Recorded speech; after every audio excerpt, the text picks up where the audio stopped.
Hello my dear students, today I will teach you 8th history, 2nd chapter, establishment of the company power. Previous video में मैं मैसूर वार के बारे में बताई थी। आज मैं मराठा वार के बारे में बता रही हूँ। इसमें हम देखते आ रहे हैं कि किस प्रकार ईस्ट इंडिया कंपनी हमारे इंडिया के छोटे छोटे किंगडम को अपने ब्रिटिश टेरिटोरी में किस प्रकार वो मिलाते जा रहे हैं। तो मैसूर पर उसका डोमिनेंस हो गया। अब आज यहाँ पे देखते हैं मराठा वार, यानी आज मराठा किंगडम को वो मिलाने वाले हैं।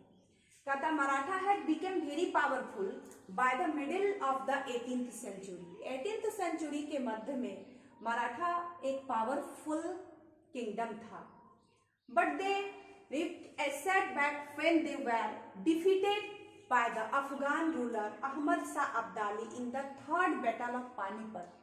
जब पानीपत की लड़ाई हुई थी, उस तीसरी लड़ाई, तो उसमें अहमद शाह अब्दाली के द्वारा मराठा की हार होती है इन 1761 में।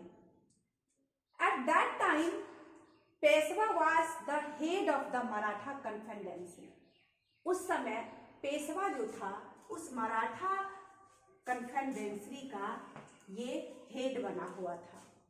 कहता ड्यू टू लीडरशिप, अब यही पेशवा जो लीडरशिप था, इसी लीडरशिप के चलते आपस में मतांतर होती है। तो फर्स्ट एंग्लो मराठा वार टुक प्लेस। अब क्या होता है, पहले यानी कि फर्स्ट एंग्लो मराठा वार शुरू होती है। अब ये मराठा वार फर्स्ट के बाद सेकेंड हो जाती है, फिर थर्ड होती है। It means three Anglo Maratha war के ये 1817 to 1888 के बीच, यानी अंग्रेज और मराठा के बीच जो थर्ड एंग्लो मराठा वार होती है, उसमें कंप्लीटली रूप से मराठा का जो पावर है वो डिस्ट्रॉय हो जाता है और इस मराठा किंगडम के पार्ट को ब्रिटिश के द्वारा उसको छीन लिया जाता है।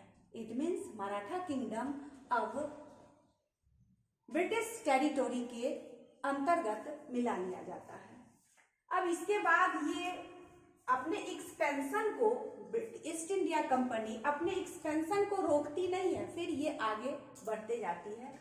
फिर अब देखिए इनका एक्सपेंशन पंजाब की तरफ बढ़ता है, वहां पे होती है सिख वार।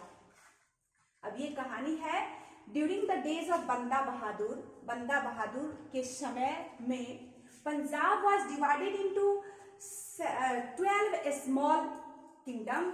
ये पंजाब को 12 भागों में सिख किंगडम में तोड़ा गया था, जिसको कि प्रत्येक भाग को क्या कहा जाता था, मिसल्स कहा जाता था। Ranjit Singh emerge as the most powerful ruler of Punjab, और पंजाब का मोस्ट पावरफुल प्रोमिनेंट रूलर के रूप में महाराजा रंजीत सिंह आते हैं। और लेकिन इसीलिए महाराजा रंजीत सिंह को कहा जाता है the lion of the Punjab, इसीलिए उनको पंजाब का लायन, शेर के नाम से प्रसिद्ध है।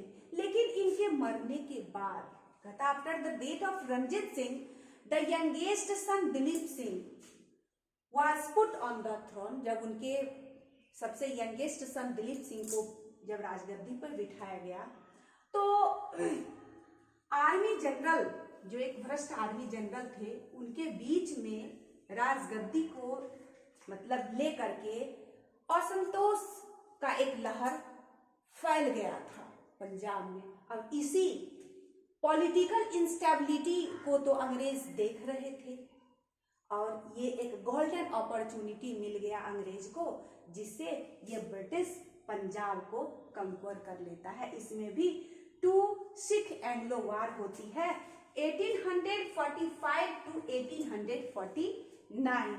इस प्रकार सिख यानी कि सिख की भी हार होती है और पूरे पंजाब को ब्रिटिश अपने अंदर, अपने टेरिटोरी में मिला लेते हैं।